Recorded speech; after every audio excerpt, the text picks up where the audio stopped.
యాదాద్రి భువనగిరి జిల్లా భువనగిరి మండలంలోని ప్రస్తుతం మనం పచ్చర్లబోర్డు తండాలో ఉన్నాం. అయితే ప్రత్యేకించి తండాకి రావడానికి మెయిన్ రీజన్ ఏంటి అంటే గతంలో కూడా ఏదైతే మన జనరల్ ఎలక్షన్స్ ఉన్నాయో సాధారణ ఎన్నికల్లో కూడా ఎప్పుడే కానీ గిరిజన బిడ్డలు ముఖ్యంగా పచ్చర్లబోర్డు తండ కావచ్చు, అటు ఆకుతోడబోయే తండ కావచ్చు, రెండునే తండ కావచ్చు, గతంలో కూడా సాధారణ ఎన్నికల్లో కుమ్మం అనిల్ కుమార్ రెడ్డి గారు ఎమ్మెల్యే పోటీ చేసినప్పుడు కూడా ఈ తండాలని కూడా మంచి మెజార్టీ ఇచ్చినాయి.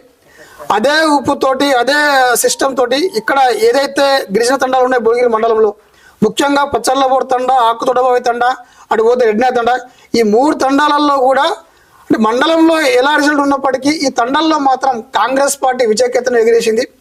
అదేవిధంగా మొదటి నుంచి కూడా కుమ్మం అనిల్ కుమార్ రెడ్డి గారు ఏ రోజైతే ప్రత్యక్ష రాజకీయాల్లోకి వచ్చారో ఆ రోజు నుంచి కూడా గిరిజన బిడ్డలు లంబాడ తండాలన్నీ కూడా కాంగ్రెస్ పార్టీ వైపే ఉన్నాయి.